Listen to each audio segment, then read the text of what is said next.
আসসালামু আলাইকুম প্রিয় বন্ধুরা, সবাই কেমন আছেন? আশা করছি সবাই ভালো আছেন এবং সুস্থ আছেন। আমার হাতে এই মুহূর্তে আপনারা দেখতে পাচ্ছেন Redmi K50 গেমিং এডিশন, একে as known as Poco F4 GT gaming phone. এই কথাটা শুনলে অনেকেই হয়তো ভাবেন এটা তো গেমিং ফোন, এই ফোনটিতে হয়তো ক্যামেরা ভালো হবে না। কিন্তু সত্য কথা বলতে Redmi K50 গেমিং এডিশন ব্যবহার করার পরে আমার মনে হয়েছে 50 থেকে 53,000 টাকা অর্থাৎ 50,000 টাকার আশেপাশে one of the best device হচ্ছে Redmi K50 গেমিং এডিশন। এবং এই বাজেটে আমার কাছে মনে হয়েছে এটা হচ্ছে একটি ফ্ল্যাগশিপ কিলার ডিভাইস। আজকের ভিডিও জুড়ে কথা বলবো Redmi K50 গেমিং এডিশন নিয়ে, জানাবো ফোনটির ভালো দিক কী এবং ফোনটির মন্দ দিক কী। তো ভিডিওটি শুরু করার আগে অবশ্যই দেখে নিন আমাদের চ্যানেলটি সাবস্ক্রাইব করা আছে কিনা। সাবস্ক্রাইব করা না থাকলে অবশ্যই আমাদের চ্যানেলটি সাবস্ক্রাইব করে নেবেন এবং অবশ্যই বেল বাটনটিতে ক্লিক করে নেবেন। হ্যালো বন্ধুরা, সবাইকে স্বাগতম তরল প্রযুক্তির ইউটিউব চ্যানেলে। আমাদের আজকের ভিডিওটি স্পন্সর করেছে বসুন্ধরা সিটির অন্যতম বিশ্বস্ত শপ স্মার্ট ভ্যালি। তাদের কাছে এই ডিভাইসটি আপনারা পেয়ে যাবেন 50,000 টাকার আশেপাশে। দাম সবসময় ওঠানামা করে, তাই রিসেন্ট প্রাইস জানতে অবশ্যই যোগাযোগ করুন। স্মার্ট ভ্যালির ফেসবুক পেজ, গ্রুপ কিংবা সরাসরি ফোনেও তাদের সাথে যোগাযোগ করতে পারেন। স্মার্ট ভ্যালি সম্পর্কে বিস্তারিত সকল ইনফরমেশন থাকবে ভিডিওর নিচে ডিসক্রিপশন বক্সে। প্রথমে যদি এই ফোনটির লুক নিয়ে বলি, তাহলে আমরা যে গেমিং লুক বলি যেমন ব্ল্যাক শার্ক বা আসুস ROG, এই ফোনগুলোতে যেমন একটা অ্যাগ্রেসিভ গেমিং লুক থাকে, এই ফোনটিতে কিন্তু তেমন অ্যাগ্রেসিভ কোনো গেমিং লুক নেই। এই কারণে যারা গেমার আছেন এবং যারা নন গেমার দুজনই কিন্তু এই ফোনটি ব্যবহার করতে পারবেন। তবে এই ফোনটির ডিজাইনে কিছু স্পেশালিটি আছে যা দিয়ে এই ফোনটিকে একটি গেমিং ডিভাইস বলা যায়। যেমন ফোনটির ডান পাশে দুটি এক্সট্রা স্লাইডার বাটন আছে, যেটাকে বলা হচ্ছে physical magnetic pop up gaming triggers, যা গেমস খেলার সময় এক্সট্রা বাটন হিসেবে কাজ করবে। ক্যামেরার সাইডে আছে হালকা LED লাইট। এছাড়াও এই ফোনটির ব্যাক প্যানেলে পাচ্ছেন কিছুটা গেমিং ডিজাইন। ফোনটির ব্যাক প্যানেলে গ্লাস বডি ব্যবহার করা হয়েছে আর ফ্রেমটা অ্যালুমিনিয়ামের। এই ডিভাইসটি ওজনে 210 গ্রাম। ফোনটির ইন হ্যান্ড ফিলটা বেশ ভালো। এছাড়াও ফোনটির ডান পাশে পাচ্ছেন লক বাটন, যেখানে ফিজিক্যাল ফিঙ্গারপ্রিন্ট সেন্সর ব্যবহার করা হয়েছে, যেটা খুব ভালো পরিমাণে fast. Just touch and unlock the device. নিচের দিকে পাচ্ছেন Type-C চার্জিং পোর্ট এবং 4টা স্পিকার, যে স্পিকারগুলো পাওয়ার্ড বাই JBL। ফোনটির সাউন্ড কোয়ালিটি জাস্ট জোস, অনেক লাউড, আবার খুব লাউডনেসেও সাউন্ডে তেমন কোনো ডিস্টরশন পাইনি। বিশেষ করে গেমস খেলার সময় ফায়ারিং বা মুভমেন্টের সময় সাউন্ডগুলো বেশ ভালো শোনা যাচ্ছিল। বাম পাশে পাচ্ছেন volume up down button oh সিম ট্রে, যেখানে 2টি সিম একসাথে ব্যবহার করতে পারবেন। উপরের দিকে পাচ্ছেন স্পিকার। ওভারঅল এই ফোনটির ডিজাইন খুব বেশি অ্যাগ্রেসিভ গেমিং লুক না হলেও এই ফোনটির ডিজাইনে কিন্তু কিছুটা গেমিং একটা স্পেশালিটি আছে এবং বলা যায় কিছুটা গেমিং ভাইব আছে, যেমন পিছনের এই যে পর্শনটা, এছাড়াও স্লাইডার বাটনগুলো, যে কারণে এই ফোনটিকে একটি গেমিং ফোন বলা যায়। এবং এই ফোনটি একই সাথে যারা গেমস খেলেন না তাদের জন্য কিন্তু এই ফোনটি খুব ভালো বলা যায়। কথা বলবো এই ফোনটির ডিসপ্লে নিয়ে। এই ফোনটিতে পাচ্ছেন 6.67 ইঞ্চির ফুল HD+ রেজুলেশনের OLED প্যানেলের ডিসপ্লেটির পিক্সেল ডেন্সিটি 395 ppi। আর এখানে ডিসপ্লের প্রোডাকশন হিসেবে পাচ্ছেন কর্নিং গরিলা গ্লাস ভিক্টাস। ডিসপ্লেটা এই বাজেটে সবচেয়ে সেরা মনে হয়েছে আমার কাছে। বেশ ভালো পরিমাণে ব্রাইট হয়, যে কোনো লাইটিং কন্ডিশনে ডিভাইসটা ব্যবহার করতে কোনো ধরনের সমস্যা হয়নি।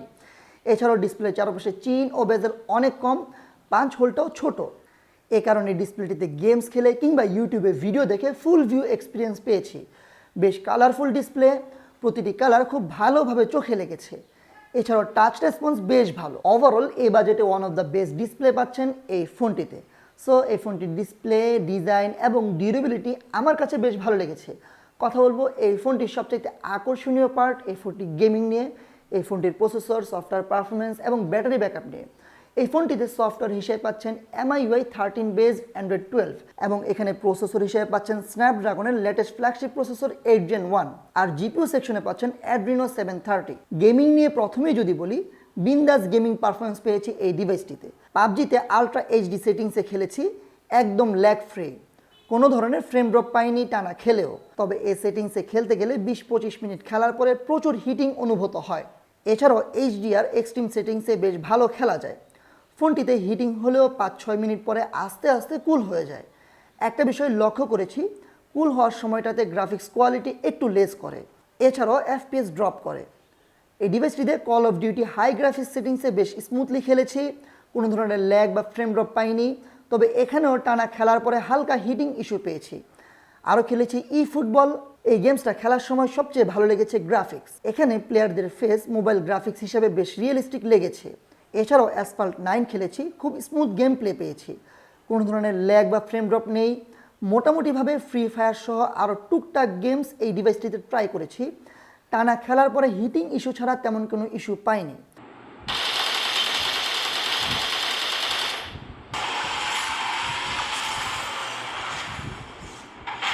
তো বলা যায় আপনি যদি গেমিংকে প্রায়োরিটি দিয়ে কোনো ডিভাইস কিনতে চান তাহলে এই ডিভাইসটি চোখ বন্ধ করে কিনে নিতে পারেন।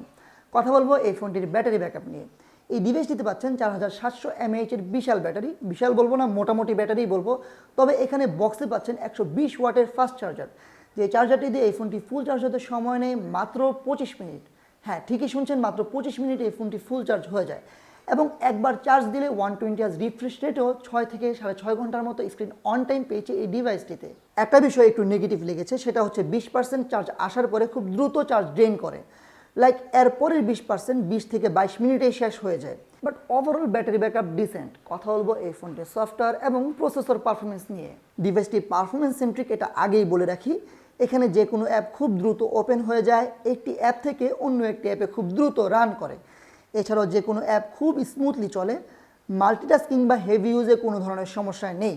বাট এমআইইউতে কিছুটা বাগ লক্ষ্য করেছি, যেমন মাঝে মাঝে ক্যামেরা অ্যাপে ওপেন হতে সময় নেয়, শাটার স্লো হয়ে যায়, ফিঙ্গারপ্রিন্ট সেন্সরে ফোন আনলক হলেও অ্যানিমেশনটা স্লো আসে। তবে হেভি ইউজ কিংবা মাল্টিটাস্কিংয়ে এই ফোনটি কিন্তু খুব আরামেই ব্যবহার করা যাবে। ফোনটির অন্তত বেঞ্চমার্ক স্কোর 9,36,277 এবং গিগবেঞ্চ স্কোরে সিঙ্গেল করে ডিভাইসটি স্কোর করেছে 1138 এবং মাল্টি করে স্কোর করেছে 3250। ওভারঅল পারফরমেন্স নিয়ে বললে এই ফোনটিতে আমি ফ্ল্যাগশিপ পারফরমেন্স পেয়েছি। এই ডিভাইসটি আপনারা পেয়ে যাবেন মোট দুইটি ভার্সনে, একটি হচ্ছে 8/128 জিবির ভার্সন এবং অন্যটি হচ্ছে 12/256 জিবির ভার্সন। এবং স্টোরেজ হিসেবে পাচ্ছেন UFS 3.1। কথা বলবো এই ফোনটির ক্যামেরা নিয়ে। এই ডিভাইসটির রেয়ারে পাচ্ছেন 3টি ক্যামেরার সেটআপ, যেখানে প্রাইমারি সেন্সরটি 1.9 অ্যাপারচারের 64 মেগাপিক্সেলের সেন্সর। এছাড়াও আরও পাচ্ছেন 2.2 অ্যাপারচারের 8 মেগাপিক্সেলের আলট্রা ওয়াইড সেন্সর এবং পাচ্ছেন 2.4 অ্যাপারচারের আজাইরা ম্যাক্রো সেন্সর। আর এই ফোনটির সামনে পাচ্ছেন একটি 20 মেগাপিক্সেলের সেন্সর। ক্যামেরার কোয়ালিটি নিয়ে বললে, গেমিং ফোন বললেই ক্যামেরা বাজে হবে এটা ধরেই নেওয়া যায়। তবে এই ফোনের ক্ষেত্রে কিন্তু এমনটা হয়নি। এখানে পুরো খাজামার্কা ক্যামেরা না হলেও অ্যাভারেজ বলা যায় দাম বিবেচনায়, কিন্তু ক্যামেরার কোয়ালিটি একদম ফেলে দেওয়ার মতো না। ডে লাইটে তোলা ছবিগুলোর পজিটিভ দিক হচ্ছে একদম রেডি ছবি, বেশ ভালো ডিটেলস, ভালো এক্সপোজার আছে ছবিগুলোতে, যেখানে হাইলাইট ডিটেলস বেশ ভালো, শ্যাডো ডিটেলস এবং ওভারঅল ডাইনামিক রেঞ্জ বেশ অসাধারণ। তবে ছবিগুলোতে ন্যাচারাল ভাইবটা মিস করবেন, অর্থাৎ ছবিগুলো বেশি কালারফুল ও পাঞ্চি। এরকম সোশ্যাল মিডিয়া রেডি ছবি মানুষ পছন্দ করে অবশ্য। এছাড়াও শার্পনেসটা একটু কম মনে হয়েছে, তবে ডে লাইটে ওভারঅল ভালো ছবি পেয়েছি। এছাড়াও আছে আলট্রা ওয়াইড সেন্সর, যেখানে বেশ ভালো ডাইনামিক রেঞ্জের দেখা পাবেন, যদিও ডিটেলস কমে গিয়ে শার্পনেসের ঘাটতিটা চোখে পড়বে। ম্যাক্রো মোডটা না থাকলেও চলতো, আজের একটা ক্যামেরা। পোর্ট্রেট মোডের ভালো দিকটা হচ্ছে ছবিগুলো বেশ ভালো, যেখানে এইচ ডিরেকশন 19-20 পারফেক্ট। বাজে দিক হচ্ছে ছবিগুলো অতিরিক্ত ফর্সা করে দিচ্ছিল। লো লাইটের ডিফল্ট মোডে বেশ ভালো ছবি পেয়েছি, যেখানে ডিটেলস কম পাবেন বাট ছবিগুলো আই ক্যাচি। যেখানে আরেকটু ভালো রেজাল্ট পেয়েছি নাইট মোডে। সামনের ক্যামেরা তোলা ছবিগুলো ডিসেন্ট। এই ফোনের নেগেটিভ দিক বললে সামনের ক্যামেরাটাকে নিয়ে আসবো, কারণ ছবিগুলোতে ডিটেলস কম, শার্পনেস কম, হাইলাইটে তেমন একটা ডিটেলস নেই, অনেকটা ফর্সা করে দিচ্ছিল 20-25 হাজার টাকার ফোনের মতো। হ্যালো বন্ধুরা, এটা হচ্ছে Redmi K50 গেমিং এডিশনের সামনের ক্যামেরার ভিডিও স্যাম্পল। এই ফোনটির সামনের ক্যামেরা দিয়ে সর্বোচ্চ 1080p 60 fps পর্যন্ত ভিডিও শ্যুট করা যায়, যেখানে ভিডিও কোয়ালিটি এখানে ক্যামেরায় যতটুকু বোঝা যাচ্ছে যে ফেসের যে স্মুথনেস এটা খুব বেশি, অর্থাৎ এখানে ফেসটা খুব বেশি স্মুথ করে দিচ্ছে। এবং পিছনে যে হাইলাইট ডিটেলস এটা একটু দেখাই আমি, অর্থাৎ এই যে দেখা যাচ্ছে হাইলাইট ডিটেলস একেবারেই জ্বালিয়ে দিচ্ছে, যেটা হচ্ছে যে যদি আমার ফেস বেশি ফোকাস করে। তো যারা এই ক্যামেরাটি দিয়ে ভ্লগিং করতে চান, আমার কাছে মনে হয় যে 53,000 টাকার ক্যামেরা হিসাবে এই ফোনটির ভ্লগিংয়ের জন্য এই ফোনটির ক্যামেরাটা খুব একটা ভালো হবে না। তো এটা হচ্ছে Redmi K50 গেমিং এডিশনের রেয়ার ক্যামেরার ভিডিও স্যাম্পল। এই ফোনটির রেয়ার ক্যামেরা দিয়ে সর্বোচ্চ 4K 60 fps পর্যন্ত ভিডিও শ্যুট করা যায়। আর এই মুহূর্তে শ্যুট হচ্ছে 1080p 30 fps-এ, যেখানে ভিডিও কোয়ালিটি রেয়ার ক্যামেরায় বেশ ভালোই মনে হচ্ছে। তবে আমি একটা বিষয় খেয়াল করেছি যে অনেকক্ষণ ভিডিও করলে ফোনটা হিট হয়, এবং ফোনে যখন হিট করে তখন এই যে সাইডে দেখতে পাচ্ছেন যে একটু ডিস্টরশন বা একটু কেঁপে যাচ্ছে, যদিও এখানে ইএস ইনাবেল আছে। তো এই ফোনটির এছাড়াও 1080p 60, 4K 30 এবং 4K 60 fps-এ ভিডিও শ্যুট করা যায়। ওভারঅল দাম হিসাবে এই ফোনটির ক্যামেরা একেবারে আপ টু দ্য মার্ক না, তবে একেবারে ফেলে দেওয়ার মতো কিন্তু না। ওভারঅল ডিভাইসটা এই বাজেটে একটা ফ্ল্যাগশিপ কিলার। একই সাথে এই ফোনটাকে একটা গেমিং সেন্ট্রিক ফোন বলা হলেও প্রায় সব দিকেই পারফেক্ট একটা ডিভাইস মনে হয়েছে এই ফোনটিকে। তবুও ফোনটির মেইন পজিটিভ দিকের কথা বললে পারফরমেন্স, ডিসপ্লে, গেমিংয়ে বেস্ট। অন্যদিকে ক্যামেরা কিছুটা খারাপ, বিশেষ করে সামনের ক্যামেরা, তবে এতটাও খারাপ না। বাট ব্যাটারি ব্যাকআপটা আরেকটু ভালো হলে বেটার হতো। আর কিছুটা হিটিং ইস্যু আছে যেটা সব গেমিং ফোনেই থাকে। তো এই তো গেল Redmi K50 গেমিং কিংবা Poco F4 GT এর ফুল রিভিউ। আপনাদের কাছে কেমন লেগেছে এই ফোনটি? আপনারা কি এই ফোনটি কিনবেন নাকি কিনবেন না অবশ্যই কমেন্ট বক্সে জানাতে ভুলবেন না। আর ভিডিওটি ভালো লেগে থাকলে অবশ্যই চ্যানেলটি সাবস্ক্রাইব করবেন। খুব দ্রুতই 2 লাখের দিকে আমরা এগিয়ে যাচ্ছি, আপনারাও সাথে থাকবেন। আসসালামু আলাইকুম ওয়া রাহমাতুল্লাহি ওয়া বারাকাতুহু।